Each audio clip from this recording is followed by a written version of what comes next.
pendant les années 50, les USA se disent qu'ils peuvent impressionner de ouf l'URSS et le peuple américain en faisant exploser une bombe nucléaire sur la Lune. Ils mettent donc en place le projet top secret A-119 qui est finalement abandonné après s'être dit que quand même c'était peut-être plus cool d'y poser le pied sur la Lune.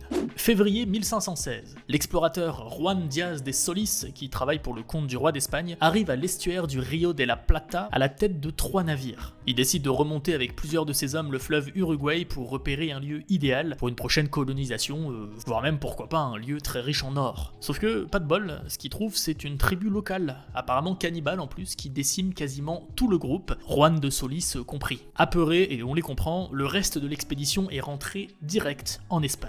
C'est au Tchad, comme son nom l'indique, qu'on a retrouvé le fossile de Sahelanthropus tchadensis, aussi surnommé Toumaï, l'un des plus vieux fossiles d'hominina. La christianisation de l'Empire romain s'est faite en moins de 8 ans, c'est complètement fou. En 323, l'empereur Constantin décide qu'il faut être chrétien, donc toutes les familles importantes qui aspirent à avoir un rôle au sein des institutions se convertissent. À tel point qu'en 329, Constantin est obligé de faire un nouvel édit qui précise que wow les gars, ceux qui se convertissent pas sont aussi dans leurs droits et qu'il faut pas les martyriser.